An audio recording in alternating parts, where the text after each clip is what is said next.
Right, a very warm welcome, Karibu Sana, to Channel 1 News Hour over the weekend. My name is Victor Moyakane. It's the World Cup season. We hope you can spare a bit of time to be informed about what's happening in the world. And for that, here are the highlights.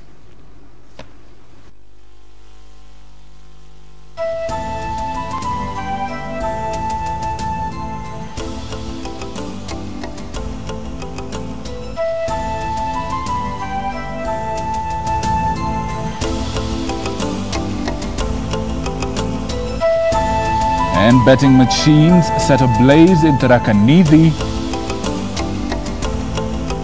as the prized Argentinian footballer messes his team in a draw with little-known Iceland.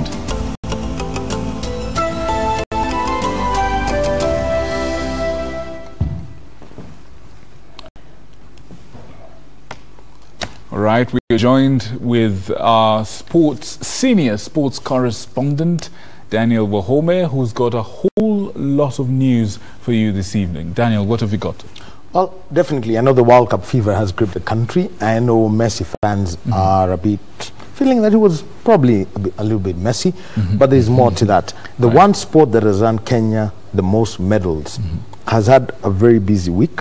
It may have been overshadowed by the World Cup, but we've got to talk about it because we've had the Prisons Championships, the Kenya Defence Forces, the Under-20 trials, and next week we've got to select a team for the African Senior Championships. As athletics. As athletics. Right. And also the little matters around it, administrative and global. So that's what we'll be focusing on our sports talk this evening. Do you have a guest in mind? Do you have somebody you wish to talk to about this? Yes, we've got a guest. He's a member of the Athletics Kenya Executive Committee. So he's going to be speaking about that, about the events themselves, and also the intricacies, because in April, he had, let me not just say April, for quite some time, he realized what it is like to actually head a Kenyan delegation.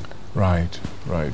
So quite a lot of interesting details for anyone who is a keen follower of what's happening in the Kenyan sports scene. Yes, because the biggest event for Kenyan athletics this year is going to be happening just about 3 weeks after the World Cup. Fantastic. You will be making a date with Daniel here a little bit later on in the course of this bulletin for all that and so much more. But for now, we shift focus to the news.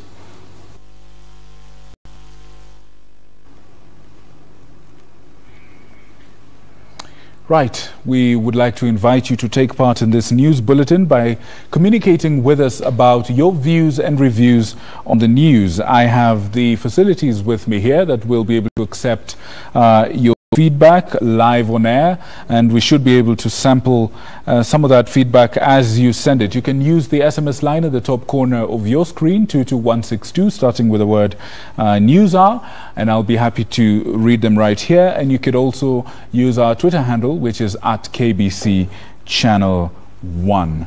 With that out of the way, police have impounded more than 100 tons of contraband sugar believed to be laced with harmful substances in Matu town of Machakos County. Police have also managed to arrest the owner of the shop where the sugar was being offloaded and ordered closure of all the shop's branches in Kitui and Mwingi towns. It was another breakthrough coming days after police impounded a consignment of sugar said to be laced with dangerous substances in Eastleigh area of Nairobi, this time in Matu, Machakos County. Police impounding more than 100 tons of the contraband sugar in 2 trailers while being offloaded at a local wholesaler's shop. The over 2,000 bags believed to be laced with harmful substances are said to have been illegally sneaked into the country from Mauritius and Egypt. The heist from Eastleigh, according to Interior Cabinet Secretary Fred Matiang'i, was laced with copper and mercury. No wonder you have the cases you have around the country, whether they are related to cancer or what have you. We have just been selling poison to our people, and people are making money, out of that, making money. Machakos County Commissioner Matilda Sakwa says the government is keen on augmenting the crackdown on contraband goods, according to a directive by President Uhuru Kenyatta. We want to know whether it's the same sugar that they did the test about mercury and the other substances that are harmful to our bodies. The The sugar impounded Saturday will be transported to the DCI headquarters in Nairobi for chemical tests. The cabs are going to take samples of the sugar and also the oil that they found for testing in their chemist. And KRA is also going to ascertain whether these goods were paid for. The owner of a wholesale outlet, Simon Mwangi, was also arrested and will be arraigned in court on Monday, while his establishments in Kitui and Mwingi have been subsequently shut. John Jacob Curia, Channel 1 News. Political leaders are now hailing the bold move by the president to have all public servants undertake a lifestyle audit. The leaders, who urged the head of state to keep the anti-corruption momentum burning, said that greedy profiteers out to make quick money have milked the public coffers dry, robbing the nation of the much-needed resources for development.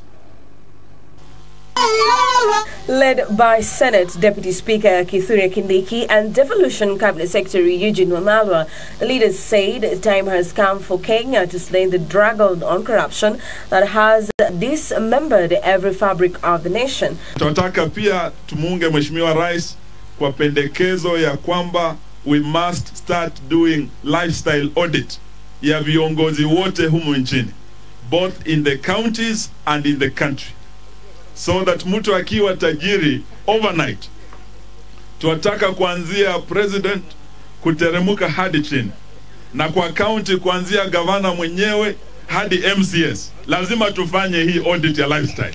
Tunaunga mkono vile rais amesema ya kwamba watu wote wafanyiwe uchunguzi wa kimaisha, vile wanaishi, vile wanakula, ile vitu wako nazo, na waulizo mahali wametoa. Wakieleza ni sawasawa, wasipoeleza wawekwe ndani. Speaking while distributing relief food in Baringo County, the leaders urged the president to remain firm and have those who have looted the public coffer made to account.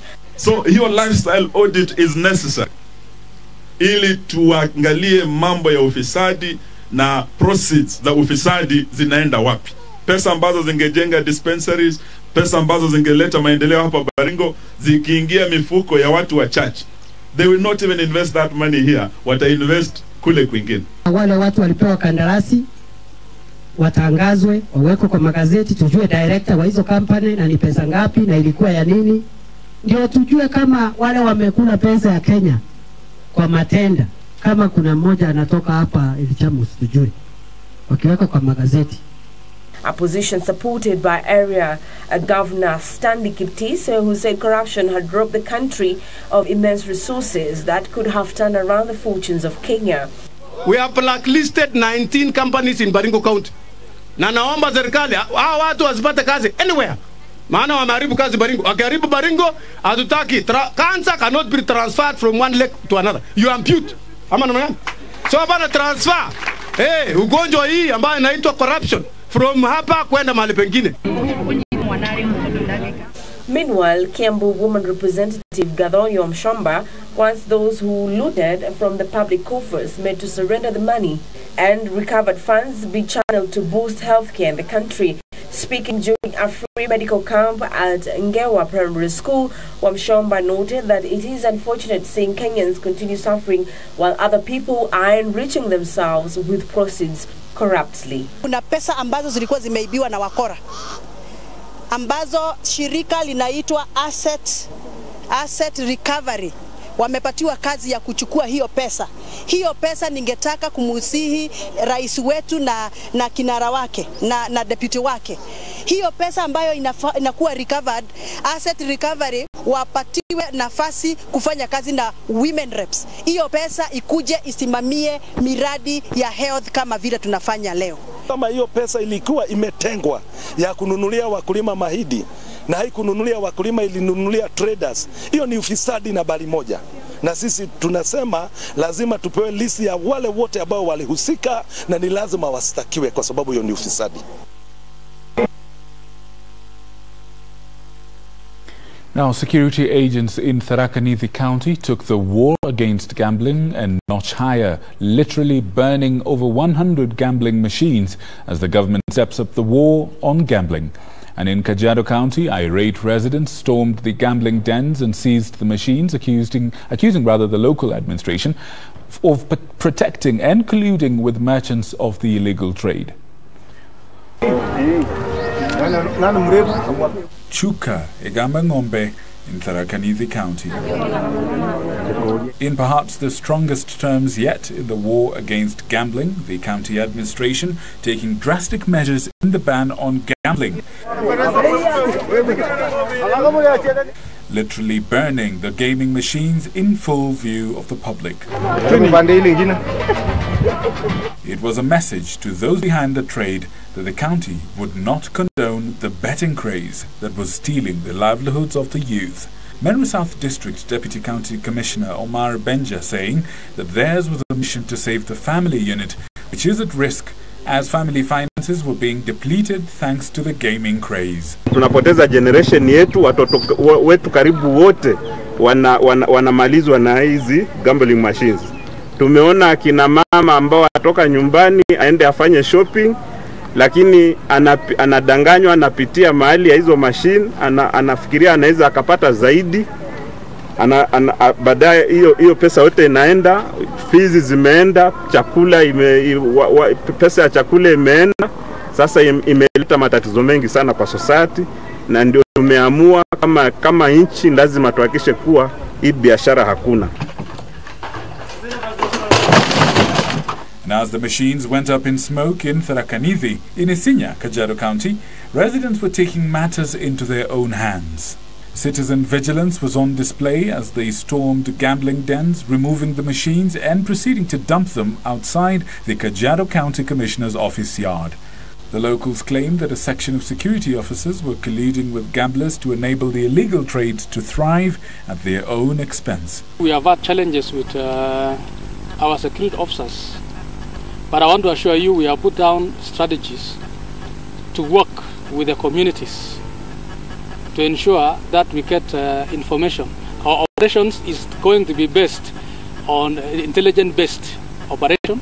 They are demanding the arrest of those behind the trade and the destruction of the machines. Now, they say that a dream does not become a reality through magic, but through determination and hard work. Such is the story of 16-year-old Natasha Wanjiru, who almost missed out on formal education after her mother, a single mother of 5, could no longer afford to pay her school fees. And as the world marks the Day of the African Child, we highlight her inspiring story and her newfound purpose to ensure that underprivileged children acquire a decent education.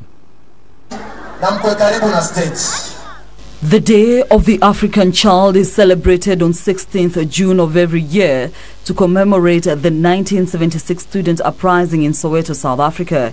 The day provides an opportunity for the society to look inwards and provide solutions to the problems facing minors. The day in Kenya was marked in various parts of the country amid calls to address the challenges that continue to face the Kenyan child. We are basically facing issues of street children not going to school.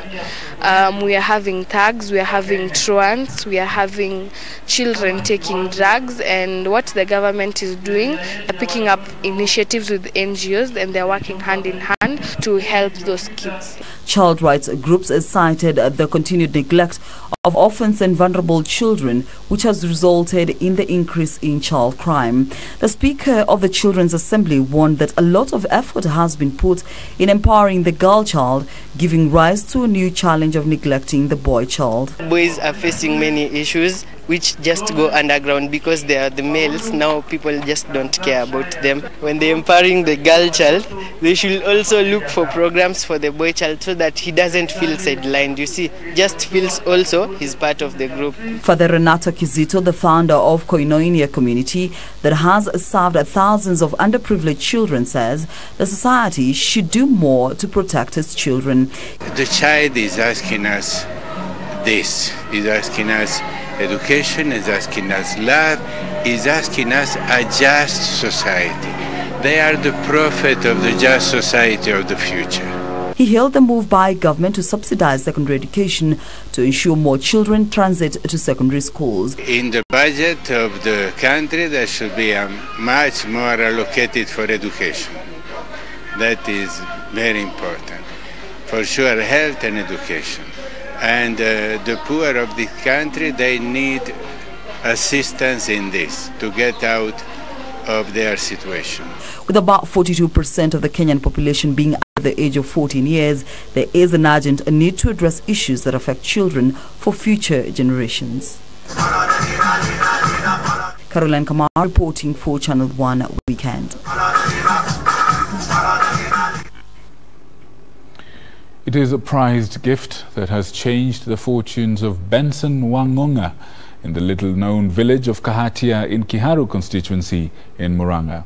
13 years ago, Wangonga said "I do" to the woman of his dreams and received as a wedding gift a calf from his father. It is this gift that has today literally become the cash cow for the couple. Linus Moshigadi with details of how the couple is milking their way into financial freedom. In 2005, Benson Wangonga received a wedding gift in form of a calf from his father, a gift that he and his wife are now literally milking. Located approximately 73.8 kilometers from Nairobi County is Kahatia village in Kiharu constituency, Murang'a County, and it is here that we meet a now proud dairy farmer. Watu wengi wanalima majani na pesa zile ambazo wanapata nyingi ambazo zafanya kitu cha maana zinapatikana wakati wa bonus. Sasa nikaona nikianza kufuga ng'ombe nikifuga nianze kukamua itanipatia dama, na ng'ombe baada ya kufanya utafiti kuna mzee aliniambia ati ukifuga ng'ombe uifanye kama mti, ndio mti ambao unaweza toa matunda zaidi ya mara moja kwa siku moja, sababu unaweza kamua asubuhi, saa 7 na hata jioni, na hata ikiwezekana usiku kulingana vile utailisha. From one calf, he is today boasting of having a herd of 13 cows. The dairy farm, which sits on a 1.5-acre piece of land, tells the story of a hard work as the couple opted to invest in dairy farming in a region where tea farming is the main source of income. Mimi ni mkulima ama ni mfugaji wa ng'ombe za maziwa, na nilianza mwaka wa 2005 baada ya kufanya harusi. Ile zawadi nilipewa na baba ni dama moja na Mungu akaibariki. Sasa hapo nimefika, ng'ombe hizo niko nazo, nilianzia na ng'ombe moja. Kwa sasa niko na ng'ombe 13 na zile ambazo ninakamua ni ng'ombe 8, ambapo kwa siku moja zinanipatia lita 130, na ninataraji nikiendelea nita kupita hata lita 200 kulingana na vile anaendelea kuimaliza kilimo hii ya ng'ombe.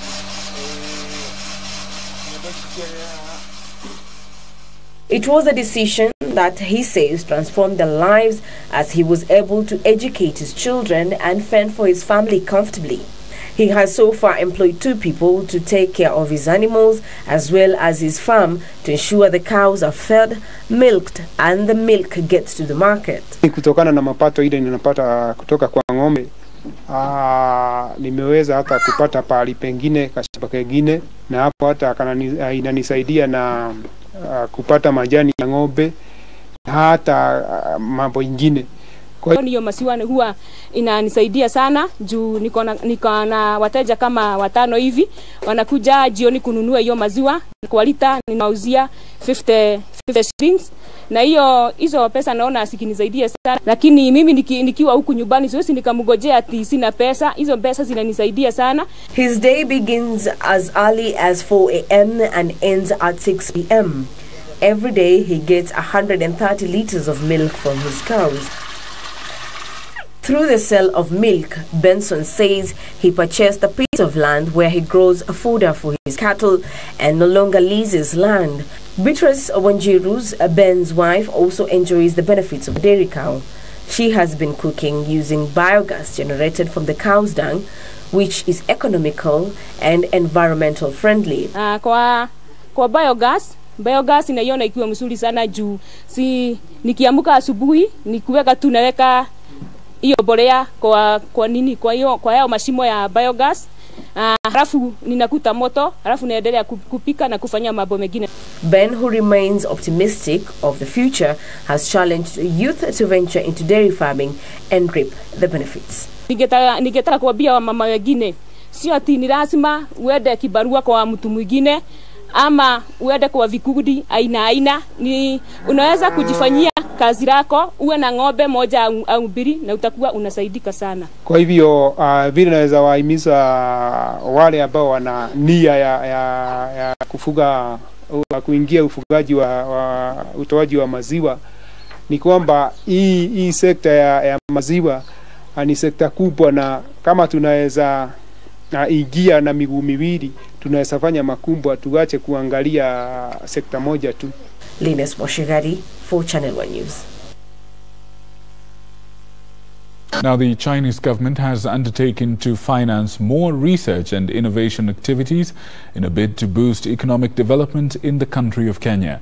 The visiting Chinese People's Political Consultative Conference chairman, Wang Yang, says that Kenyans must now shift their focus to innovation, as this is the engine that is powering economies in the developed world.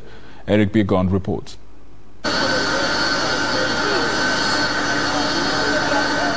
The plane carrying Mr. Wang and his delegation of 50 top Chinese government officials touched down at the Jomo Kenyatta International Airport at 3 p.m.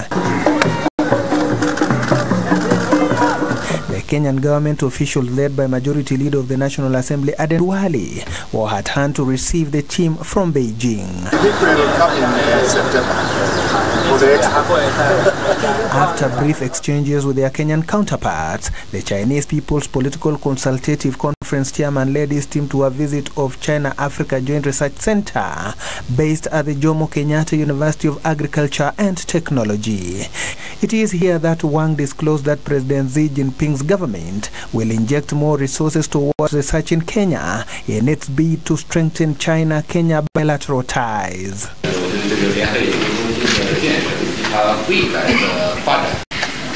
I believe that development of Sajori will not only take China-Kenya relations and cooperation to a new height, but also be a new landmark of China-Africa cooperation. I'm saying this because I think the future of China-Africa and China-Kenya cooperation not just lies in our economic cooperation, but more importantly, it lies in our cooperation in science, technology, education, and research. The CPPCC chair says Kenya and the developing world must henceforth shift their focus to innovation in various fields, which he says remains the only way to spur economic development.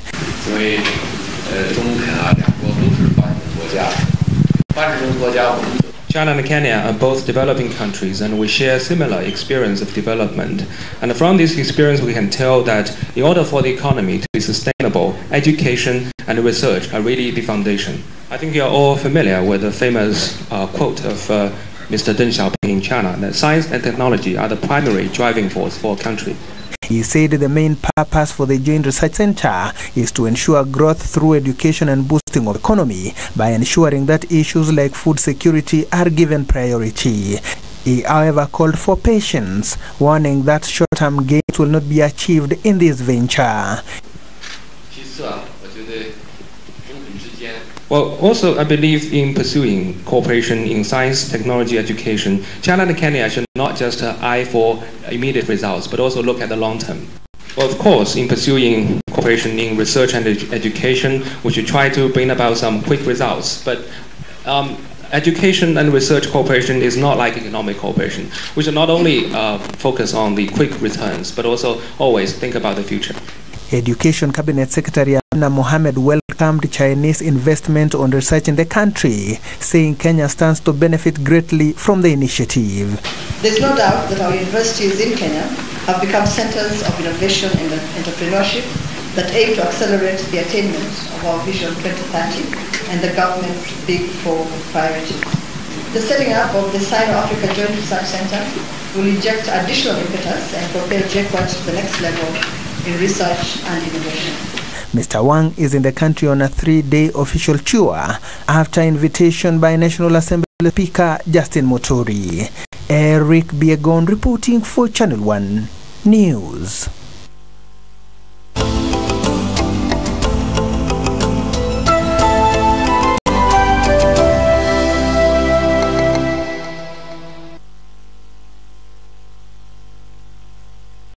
This week on KBC Channel 1.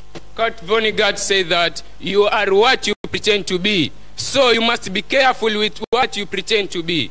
You can't preach water while you are taking alcohol.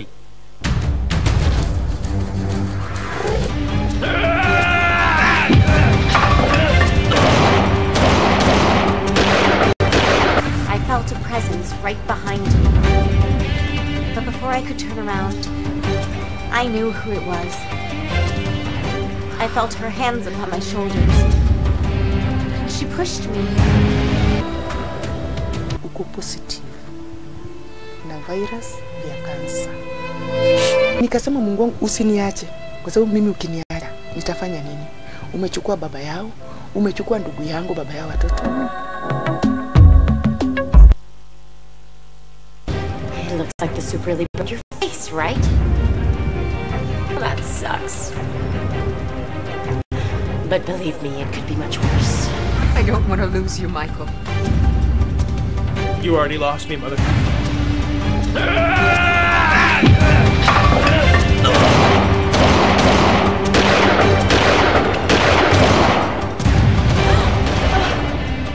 I felt a presence right behind me. But before I could turn around, I knew who it was. I felt her hands upon my shoulders. She pushed me.